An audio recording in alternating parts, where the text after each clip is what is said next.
ఇండియాలోనే #1 varicose veins hospital Avis vascular centre. నమస్తే రమగారు. నమస్తే జయ. రమగారు, దీపారాధన ఉదయం చేస్తాం ప్రతిరోజు, ప్రతి ఒక్కరం కూడా. అయితే కొన్ని సందర్భాల్లో ఉదయం పూట కొంత కుదరని అవకాశాలు కూడా ఉంటాయి కొంతమందికి. ఎందుకంటే ఆఫీసులకి వెళ్ళాలి, లేకపోతే పిల్లల్ని పంపించాలి. ఇలాంటప్పుడు సాయంకాలం దీపం పెట్టొచ్చా? ఏ సమయానికి పెట్టాలి? సాయంకాలం చేసే దీపం యొక్క విశిష్టత ఏమైనా ఉందా అండి? ఉదయం కుదరకపోతే సాయంకాలం చేసుకోవచ్చు, ఉదయం కుదిరినా సాయంకాలం కూడా చేయొచ్చు. అది 2 పూట్ల దీపారాధన ఎప్పుడు మంచిదే. పొద్దున ఎలాగో చేసుకుంటాం, చేసుకోగలిగిన వాళ్ళు. చేయలేని వాళ్ళు సాయంత్రం చేసుకోండి అని చెప్తున్నాం, కానీ ఉదయంతో పాటు సాయంత్రం దీపారాధన చేసే విశేషం కూడా మంచిదే, అది ఉపయోగపడేది. సాయంకాలం అనేసరికల్లా మనకు ఒక సాధారణంగా చెప్తారు, సూర్యాస్తమయం అవి అయినాక పరమేశ్వరుడు తాండవ వేళ. అది ఈ ఉజ్జయిన్లోనూ అక్కడ సాయంకాలం హారతిస్తారు జయ, మామూలుగా ఉండదు. బాగుంటుందో.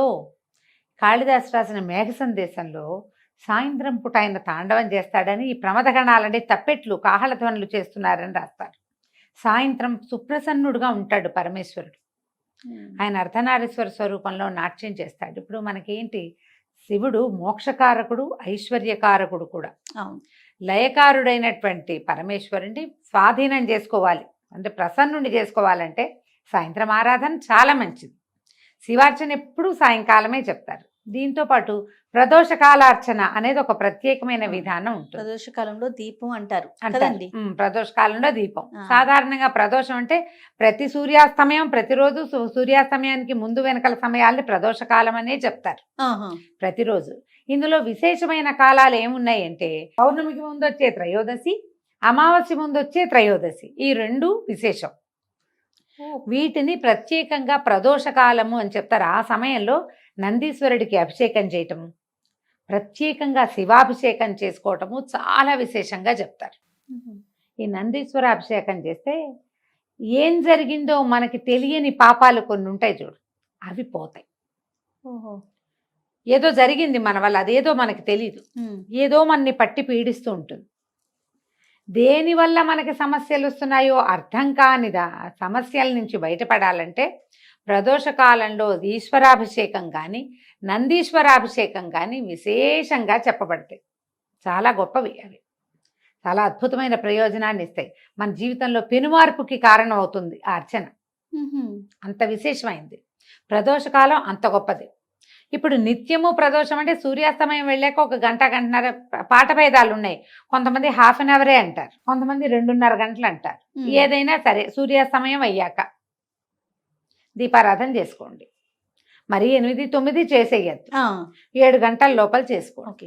రాత్రి అయిపోయి సాయం సంధ్య, ఈ సాయం సంధ్యలో సూర్యుడు వెళ్ళాక విశేషం. వెళ్ళాక సూర్యాస్తమయం అయ్యాక అప్పుడు మీరు ఏదైనా చదువుకోవచ్చు, ఏదైనా చెప్పుకోవచ్చు. ఉదయకాలం ఏం చదివారు, ఏం చేశారో కానీ సాయంత్రం ఏదైనా శివ సంబంధమైన స్తోత్రాలు బోల్డన్ ఉన్నాయి కదా మనకి. విశ్వనాథాష్టకం అని, శివాష్టకం అని, శివమానస పూజ అని ఏదైనా చేసుకోవచ్చు. ఏదో ఒకటి చేసుకుని కాస్త దీపారాధన వెలిగించుకోవటం. కుదిరితే సాయంకాలం ఆలయ దర్శనం చేయటం, కుదరలేదు సన్నబెట్టుకోండి ఇంట్లో. అందరికీ అది ఒక డౌట్ ఉంటుంది, సాయంత్రం చేస్తే మంచిదేనా అని. సాయంత్రం చేసినా కూడా మంచిదే. ఎలాంటి ఫలితం ఇస్తుందని మానకుండా చేయటం మరీ మంచిది. ఎలాంటి ఫలితం ఇస్తుందంటే శివానుగ్రహం లభిస్తుంది జయ.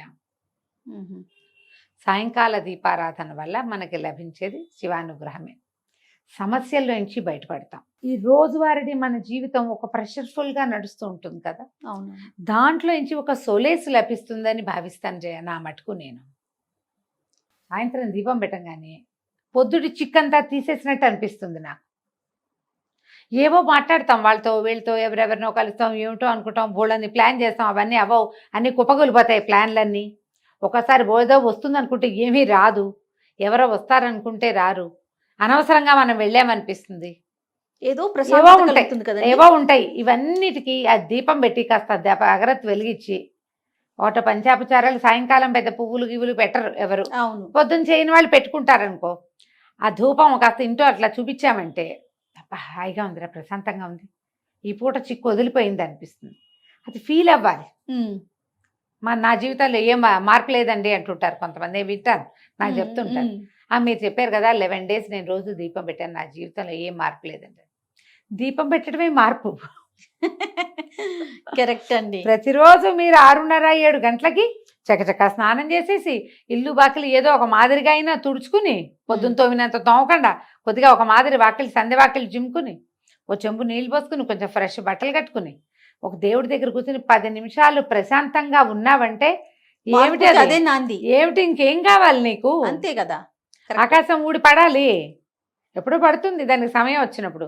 రోజువారీని పరుగులో నువ్వు ఒక్క 10 నిమిషాలు భగవంతుడికంటూ సమర్పించగలుగుతున్నావంటే అదే పెను మార్పు. అంతకంటే ఏం మార్పు కావాలి? ఏదైనా శివ సంబంధమైనవి చదువుకోండి. నువ్వు కూడా సాయంత్రం దీపమే కదా పెడతావు. ఈ పొద్దున పూట పరిగెత్తే వాళ్ళందరూ సాయంకాలం ఇంటికి వచ్చాక కాస్త చక్కగా ఫ్రెష్ అయ్యి ఏదో అవసరమైన 2-3 పనులు చేసుకుని ఆ దేవుడి దగ్గర 10 నిమిషాలైనా కూర్చుని దీపం పెట్టుకుని ఒక అగరత్తి వెలిగించి ధూపం దీపం సమర్పించి ఏంటో ప్రశాంతంగా అనిపిస్తుంది రమ్మగారు. ఆ ఫీలింగ్ ఏంటో తెలీదు. అంతే. మీరు చెప్పినట్లుగా అమావాస్య ముందు పౌర్ణమి ముందు స్పెషల్ గడియలు ఉంటాయి అన్నారు కదా, ఆ విషయం నాకు తెలీదు. అదేలే, నేను ఉదయం నాకు కుదరక సాయంత్రం పెట్టుకుంటా, భలే ప్రశాంతంగా ఉంటుందండి. ఒక 2 రోజులు కుదరకపోతే ఏదో ఆందోళన, ఏదో మిస్ అయిపోతుంది, ఏదో అట్లా అనిపించేస్తుంది. ఓ పండో ఫలమో పటిక బెల్లమో పంచదారో బెల్లం ముక్కో నివేదన చేయటం, కాస్త దండం పెట్టుకుని ఒక 5 నిమిషాలు స్థిమితంగా ఉంటుంది. దానికోసం అన్ని పనులు ఆపుకుంటాం, చాలు చేయండి. సాయంత్రం దీపం చాలా మంచిది. ఈ ప్రదోష కాల అర్చన ఎక్కడైనా శివాలయాల్లో జరిగే చోటకి వెళ్ళచ్చు. నందీశ్వర అభిషేకం 3-4 చోట్ల జరుగుతుంది. అరుణాచలంలో విశేషంగా చేస్తారు. మాసం చివర అమావాస్యకి ముందు వచ్చే త్రయోదశి బాగా విశేషంగా చాలా విశేషంగా చేస్తారు. ప్రదోష కాలార్చన అద్భుతంగా చేస్తారు. ఇటీవల కాలంలో నేను ఒకరితో మాట్లాడాను. దగదర్తి అని ఇది దేవాలయం నెల్లూరు జిల్లాలో ఉంది. దగదర్తిలో ఉన్న ఈ శివాలయంలో కూడా ఈ పేరుతోటి యూట్యూబ్ ఛానల్ కూడా ఉంది. కేవలం శివాలయం ఇంకేం లేదు. వాళ్ళు కూడా ఈ నందీశ్వర అభిషేకం చేస్తారు ప్రదోష కాలంలో. నేను నెల్లూరు వెళ్ళైనా మూలాపేట అని ఒక ప్లేస్ ఉంది, అక్కడ మూలస్థానేశ్వరుడు అనే దేవాలయం ఉంది, అక్కడ శివాలయం పాతది. అక్కడి నుంచే మొదలైందట నెల్లూరు ఊరు, అదే మొదలు. అక్కడే ఉసిరి చెట్లు ఉన్నాయి, నెల్లికాయ వల్లే నెల్లూరు అని పేరు వచ్చింది. ఉసిరికాయ నెల్లికాయ అంటారు. అక్కడ మొట్టమొదట పరమేశ్వరుడు వెలిసి ఉన్నాడు, మూలస్థానేశ్వరుడు. అక్కడ ఆస్థాన నందీశ్వరుడు ఉన్నాడు.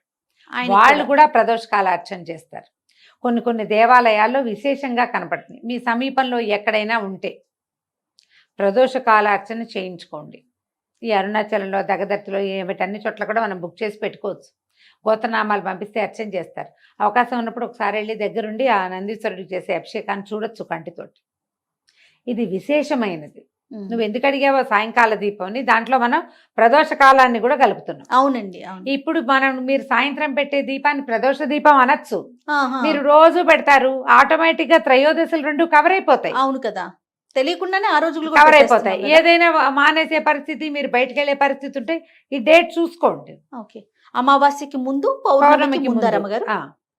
ఇవి 2 విశేషమైనవి, పెట్టుకోండి జాగ్రత్తగా.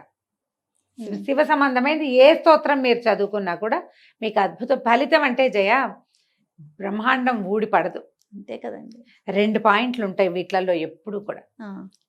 నీకు కావాల్సింది కాదు, రావాల్సింది వచ్చేస్తుంది ఒకటి. రెండోది, నీ మీద పడాల్సిన పెద్ద బండరాయి చిన్న రాయి అవుతుంది. ఎప్పుడో ఒకసారి రేర్గా ఈ రాయి తొలగిపోవచ్చు కూడా, పక్కన పడచ్చు కూడా. బండపడ్డానికి మనం ప్రిపేర్ అవ్వక్కర్ల, పడిపోతుంది ఎట్లాగో. నీ ప్రిపరేషన్ ఏం అక్కర్లేదండి, అది జరిగిపోతుంది. ఆ జరగాల్సిన భయంకరమైన పరిస్థితుల్లోంచి నువ్వు ఒక మాదిరి స్థితిలోకి మారగలుగుతావు ఈ అర్చనలు వాటి వల్ల. ఓకే, ఈ పాజిటివ్ ఎనర్జీ వల్ల మనం కొంత తప్పించుకుంటాం. అదే కదా మనకు కావాల్సింది, అదే కదండి కదా. ఇది చాలు కదా మరి. కాబట్టి ఈ రకంగా ముందుకెళ్ళండి. చాలా సంతోషం రమ్మగారు. నమస్తే. నమస్తే జయ.